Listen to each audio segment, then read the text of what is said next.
guys, welcome to the Limitless Landscapers podcast. I'm Paula and I'm here with Charlotte Howard. Now, you might know her as Capability Charlotte. She's a garden designer and horticultural consultant with 2 decades of experience. So in this episode, we're going to be talking about women in landscaping, all things landscaping, everything really. As the co-founders of the Landscaper Circle, we help you get more money, time and freedom to become limitless through our experiences as fellow landscapers and our tried and tested methods. If you want help with your marketing, managing or growing your business, you've definitely come to the right place. If you're a landscaper, garden designer or supplier to the industry, then hit subscribe so you never miss an episode. Now, let's get back to the show. So, first of all, thank you for being on. And can you tell our listeners a bit more about you? So yes, I am a garden designer and horticultural consultant and mild eccentric. I love gardening. I live, breathe and eat it. I come from a family of designers. My mother was a historian, antique dealer and interior designer. My father is an architect specialising in listed buildings. So I'm very lucky because I've had a background of knowing about architecture, knowing about history, knowing about the origins of things and being dragged around stately homes as a child. So I think that's really helped me with my design skills. But recently I've sort of honed it to my own style. My big thing is biodiversity and wildlife friendly gardening. So any landscaping I do, hard landscaping, I keep to the minimum. I always think that soft scaping is the priority with any design that I do. Yeah. And how's it all going? Have you experienced quite a boom like we've all seen at the moment? Oh, Paula, it's nuts, isn't it? I have never been so busy. I know, it's the same for everyone we speak to. It's just like, it's just absolutely crazy. I know. I just had this weekend and I had my vaccine on Sunday and I booked yesterday off and didn't do anything. And I just said to my husband, I said, this is the first weekend why I have not worked gardening wise, and I didn't know what to do with myself. I said, what do I do?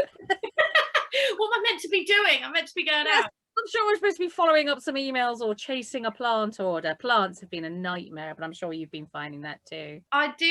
You do echo my theories because you do charge for your site visits and your time, don't you? I do. So yes, I've been doing this for nearly 20 years now, and yeah, like you probably, Paula, I've wasted a lot of time with a lot of tire kickers. And yeah, anyone that's doing this, I think women are particularly bad at valuing themselves. I mean, I had to go and get a master's degree to value myself, and I still don't value myself enough. But somebody had a word with me and said, what you are doing by not charging is you are devaluing your profession and your skill set, because our skill set is quite extraordinary. I mean, other than architects, there's not many people that have to know the range of things we have to know. And I think to have an hour with a professional's time is actually a privilege which people should pay for. I'm absolutely on board with that, because I find so many people in the industry are scared to charge, scared they're going to lose clients. And I'm like you, it's about valuing our knowledge, our expertise and our time. Exactly. And I think I found actually that I get better clients now as a result of it.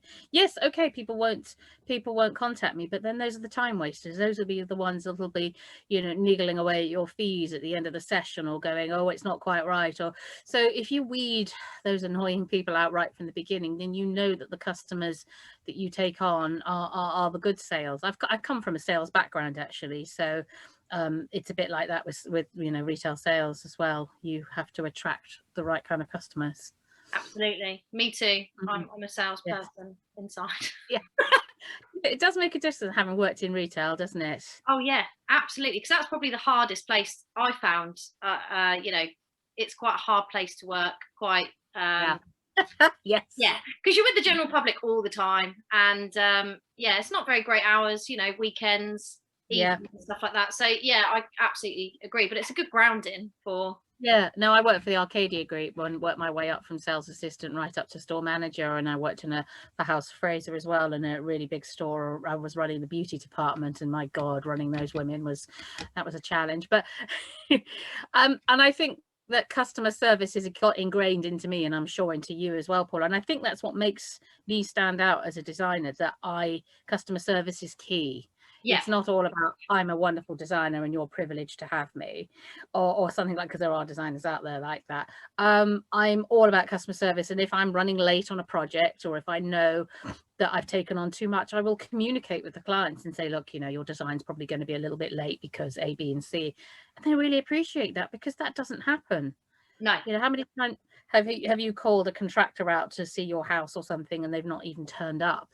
And Yeah. so, yeah. Absolutely. It's about managing their expectations. I always say that a design's going to be take longer than I think it will, so that if anything happens, and if it arrives early, then the clients are pleased. But that's core to, and when I used to do garden maintenance, customer service was key. And they all used to say, oh, it's so lovely, you turn up when you're going to say. If you're going to be 10 minutes late, you ring. You just, you know, other gardeners it would be raining and they just wouldn't turn up. They wouldn't bother to ring and say, oh, it's raining, I'm not coming. Yeah. And I just thought it was an anathema to me. Why would you do that? Yeah, but it's like that for, I think, a lot of trades. Our industry suffers with it as well, isn't it? Where people just don't turn up. I've had it multiple times where people just don't turn up. If I did this, like, my clients wouldn't go with me. It boils my, you know what I mean. Yeah. It does. So what made you make the leap from retail to garden design? Good question. A disastrous relationship, actually. Yeah, I was in advertising sales at the time. I was working for a company in Bath called Future Publishing. Nightmare company to work for, unless you're on 10 tons of Charlie all the time. There's a lot of that going on. I was really unhappy, and I just split up with this bloke. And one of the lads in the team had left this horrible company to go into Wiltshire College, Lackham, to study gardening. I said, Mark, oh, that's amazing. I love gardening. My mum has a beautiful garden and it's open on the National Garden Scheme, and I'd love to be a gardener, but I couldn't afford the course. And he said, it's only 30 quid. So I thought, okay. So I signed up. My mother said, oh, you're not going to see it through. I was 29 at the time. So just to spite my mother, I did. And that's how I got my diploma in horticulture, to spite her. Best thing I ever did. So, yeah. And to be self-employed, my parents were both self-employed too. So it was always a dream of mine to be my own boss. I mean, it comes with good and bad points, as I'm sure you know. But yeah. Best thing. So that relationship ending was, I thank him for being, yes, for being one of them. I was going to say, yeah, he's got a name, but I probably won't say that on here. Luckily, I have a lovely husband now, so that's fine. So that was your entrance in. Did you start with garden maintenance first? Yeah, so I started out as Capability Charlotte. That was my mother's name, actually. She thought of it. I was always a little girl. I was an only child and very practical and always did gardening. And she used to say, oh, Charlotte, she's such a capable little girl. So it was always my nickname. And so it was obvious that it had to be my business name too. And I started out with an advert in the Wiltshire Times. I said, Capability Charlotte, lady gardener, doesn't take long tea breaks. Yeah. Lots of lady garden jokes, which is an ad I actually nicked from somebody, and I apologise to the lady I nicked it from. I sold her this ad a while back when I was doing advertising sales. I thought, what clever an idea, so I stole it. So whoever she is, thank you, because it got me lots of work, and my name got me loads of work. They think it's hilarious. Yeah, lots of people say, are you related? And no, my name is Howard, not Brown, but yes. Yeah, it did good maintenance, but obviously design was always sort of at the back of my mind. But I find, I don't know if you've done maintenance too, but I found it's quite all consuming as a job, isn't it? Maintenance. Yeah. There's no time in your energy or brain. So you'd work 8 hours a day, physical hard work. And by the evening I was too zonked. So I would only do 3 or 4 designs a year. Yeah. But it was always my dream, but I didn't have the courage to, because maintenance was easy to get work. I mean, if you're a good gardener and a reliable gardener, you can fill your books in a couple of weeks. But it took a lot of courage to become a full-time designer. And what do you think, what has contributed to your success as a garden designer, do you think? I don't know. Lots of people apply to me, obviously word of mouth, the good old cliche. I think my personality gets me my work. Yeah. I'm quite clear about my goals and who I am. So my target customer are people with the same values as me. So if you want plastic grass and rattan corner sofas and a sea of concrete raised beds, then I'm not the garden designer for you. But if you want, my designs don't look like they've been designed, so I pride myself on somebody not knowing it's been designed. I like a garden to look like it's just happened. So I don't feel I need to show off with my 45-degree angle pathways and my this and that. I just go with the contours of the garden. So so it's people like that. And my personality is quite strong on social media. It's quite uncompromising. It's quite open and honest, though. I really like it. So, because I've been following you for a while, so I like it. I know a lot about your husband. Yes, he's part of the deal. He's my survey assistant as well. Yeah, I mean, there's two types of gardeners. I'm very, very close to Emma Bond at Bath Garden Designer, and actually she and I are very similar as people and designers, and the sort of same cool girls. But she's horrified. She said, "I can't believe you share so much." She doesn't share anything. She's super private. But then, of course, she deals with a completely different kind of person to me. She deals with millionaires in Bath, and I deal with sort of normal young families and people like that. So I think, she and I attract completely different people. And I like that the fact that we're all different. So there's clients out there for everybody. Oh, absolutely. So I think it's also, I've been trying to say this to the guys in the landscaper circle. It's all about showing your personality, because some of them are a bit scared to show their designs in case they get stolen, and scared to show themselves. And I'm like, but that's what they buy into, not just, obviously it's you, and also you have a specific garden design that you do, and it's same for everybody else. It's whatever they want to niche in or choose to do. It's your style. You have your specific styles, and it took me a long time to have the courage to do that and to say, this is my style, and it is what it is. I mean, every client, it is designed exactly for them, and my process of designing is quite different to everybody else's too. I work very, very closely with clients.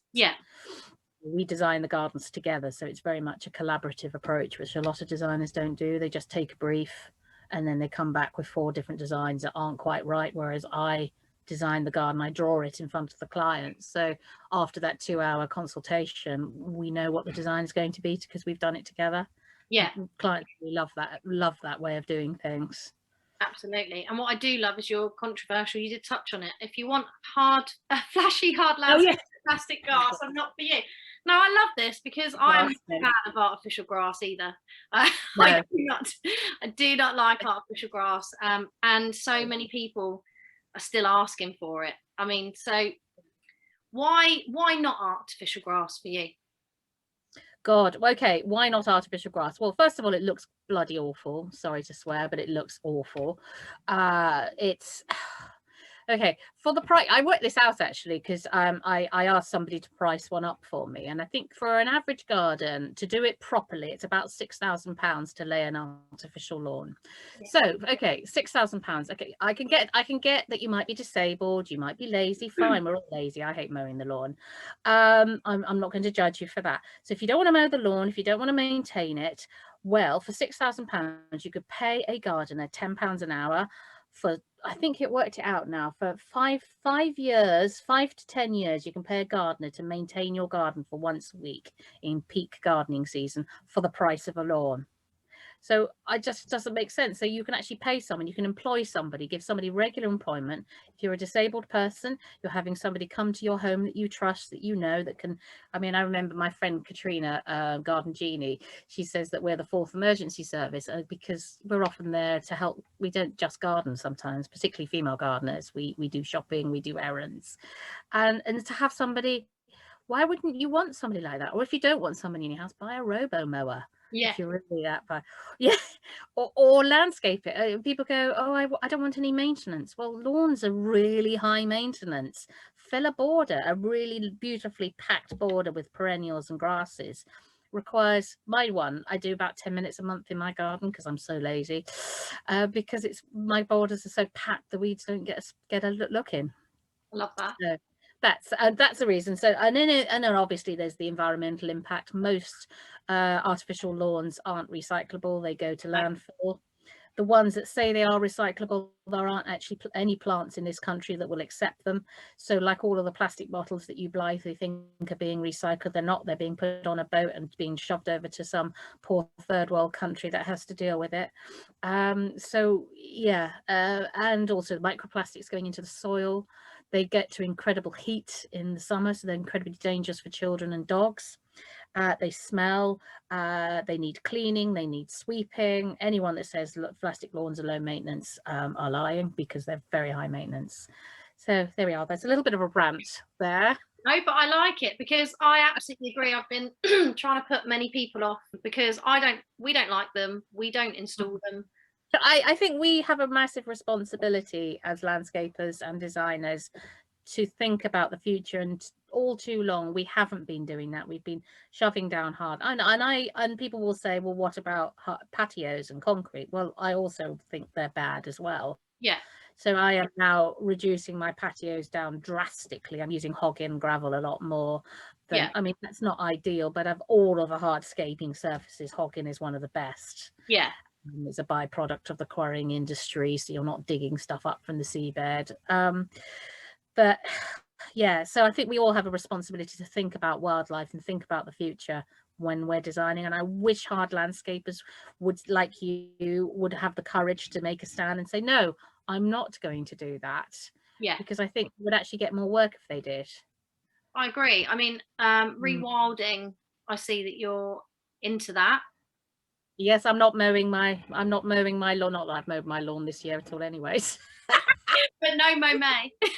Yeah, no mow May, and probably no mow June, because by then the growing season will have slowed down, so I won't need mowing then. As a hard landscape, we specialise, obviously, we've got a designer now that works in-house who's a soft landscaping specialist, which is great for us, because we can now incorporate way more soft landscaping than we've ever been able to, because we just didn't have anyone to do it. So it was very much, we do the hard landscape and get someone else, they have to find someone. Now he can design a lot more, like you say, less environmental impact than pure hard landscaping all the time. But what could we do as landscapes? What's to help with that, really? Well, I think you have to just work right from the beginning. You have to work out where you're sourcing your stone from. I mean, we all used Indian sandstone because it's cheap and it looks good, and I'm guilty as charged of using Indian sandstone. But we maybe have to think about using locally sourced stone. You know, encourage clients to pay a bit more, but reduce the size of the patio. Work out how much is a bare minimum you need for your table and chairs. So get what you use down to the hard landscaping down to a bare minimum, but make the money in the craftsmanship, the skill. Using reclaimed wood where possible, things like that. So wherever wood can be used rather than stone, that's always a possibility. Think about sustainable drainage, obviously, particularly in city areas. Sustainable drainage, so surfaces to be porous, so whatever hardscaping you put down, make sure that there are porous surfaces around. And so I try to keep my hardscaping down to about 30% of a garden, which is quite a challenge. That is a challenge, but fair play. Yeah, so it pretty much does. And then whatever softscaping I do is full on to really, and lots of trees as well. Encourage clients to have trees, and try and offset any hardscaping that you do where possible, and just keep the chemicals that you use down to a minimum, and also make sure there's little holes for hedgehogs. Simple things like that. Bee bricks, whatever you can do, really, just to counteract. I mean, I have had a couple of landscapers that won't work with me because I don't do enough sexy hard stuff, but that's fine. They're not for you. They go, oh, I looked at your designs. Oh no, I can't. Oh no, we like doing big hard stuff. I said, well then, all right then. We're not matched. Yes, absolutely. Yeah, but I've got three fantastic. I've got an all-female team that I use, Viridis Landscapes. I use a lovely guy, Max, and another guy, Paved in Stone, and they're all fantastic landscapers that I use, and all have the same ethos as me towards that sort of thing. It's about having the right match, really, more than anything else. And your other passion, well, I say passion, but women only. How do you feel the experiences for men versus women in the landscaping industry? It's hard, isn't it? As a designer, working with clients, I've never had any issues whatsoever to do with my sex. But when I'm dealing with contractors, that is when I have found the issues, that they talk down to me. They go above me to the client. I like to say, you know, that they don't include me in the process. Yeah. That they think that they know better than me, or they will just ignore my design altogether and do exactly what they want to do. So I have found that, and I haven't found that with the female landscapers I use. They much better. They work alongside me much better and keep me in the loop. That's the most frustrating thing I find with contractors, is ones that don't keep me in the loop, because although the clients are paying the contractors, I'm the one that should be project managing, if that makes sense. So yeah, I find that very frustrating, and I have found that, and I have parted ways with many contractors because of that. Obviously, going and buying stuff from builders merchants is I'm so sick of the, all right, love, and oh, let's look at your nails. Well, actually, I've got big sparkly nails now because I don't have to do any digging, but that drives me mad. And I did have a problem with a large contract that I got. I won't say which contract or where it was, but I was employing actually quite a lot of women, because it was a huge retirement complex, and I managed to have a really big team of people. I designed the gardens and planted it, and I was giving lots of work to women because we could do 10 till 2 shifts, so they could fit it into the school run. And I got a contractor that I used to use to build my designs to help me with the big stuff, because they had the machines. And it turned out that this particular contractor went above my head, and it all went a bit wrong, and the male management team wouldn't speak to me but would speak to him. And that was all a bit unpleasant. So that was the time when I really felt the sexism, that I thought, this is me and I'm being overlooked. But I'm sure you've had your fair share of that in your time. Yeah, I think it's a very male-dominated industry, and I feel when you go to sort of events, anything from Futurescape to, if you go to an APL or a Bali event or any industry event, it's very male-dominated. So you can sometimes almost shrink if you're an only woman there. You sort of I avoid events like that for that very reason, and then you end up being all blokey, and you think, why am I compromising my femininity just because I need to get on with you lot? It's really difficult. And my husband is the landscaper, so I'm sort of the quiet. Well, I'm not really quiet, hence why I do the other stuff. Really? It tends to be that, and I find a lot of women, wives, girlfriends, tend to take on this sort of role behind the man. Yes, true. Yeah, and deal with all that stuff. And also, we're much better communicators, as you say. So with the clients, we're very much customer facing, so we're doing all the communication. And I just feel, sometimes I feel like, I don't know, that if you're not, it's very male dominated sometimes, and it can be I mean, to be honest, apart from that particular horrible episode, I haven't thankfully come across a lot until I joined a particular horticultural Facebook group, which will not be named, but I think you know the one I mean. Yes, and that brings me on brilliantly. I know, aren't I a pro? Charlotte's actually set up a women-only Facebook group, which I joined, and which many women in horticulture joined, but it became quite controversial, didn't it?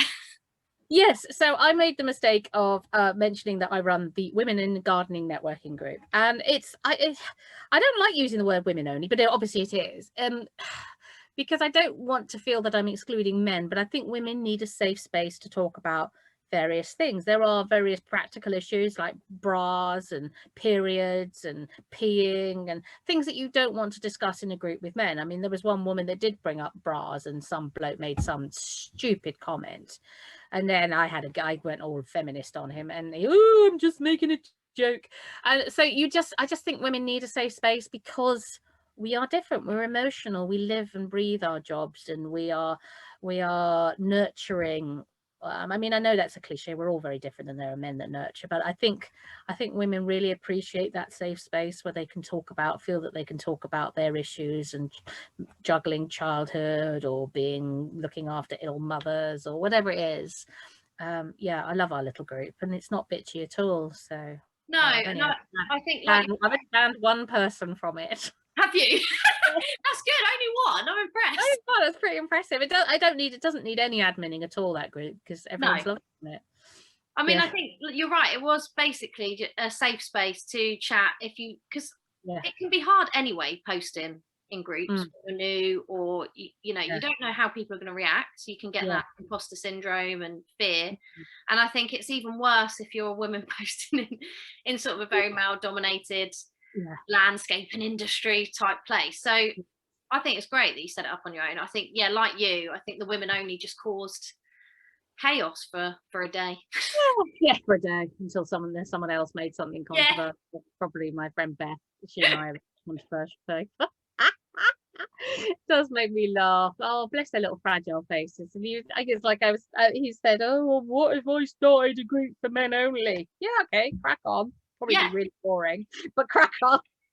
I know. I don't even think it was sort of like, oh, it has to be women only. We're women. It's not fair on women. It was more of, well, women are talking about different things you probably don't want to hear about, like you say, bras. I'm actually, seriously, I wouldn't have an issue if men wanted to have a men-only space, because I think too often men actually, that's where a lot of this toxic masculinity come from, that they don't talk about their feelings and their emotions, and I think they ought to.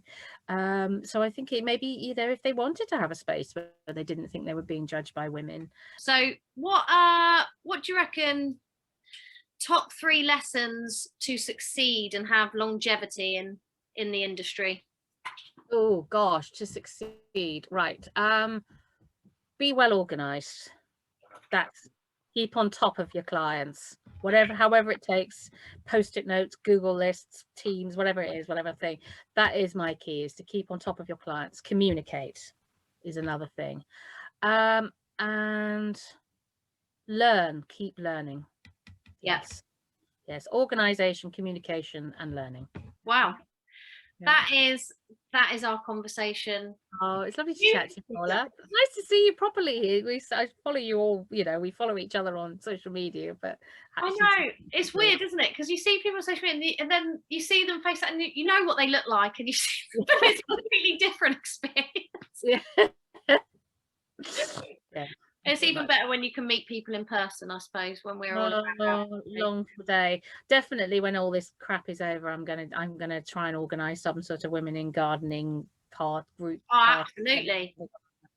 Yeah. I have to think where we can hold it, but book up some big space and just moan about clients for a couple of hours. Campaign. Yeah. Definitely. Winning. No, well, thank you for coming on. You take care. Have a good day. See you later. Bye. Bye.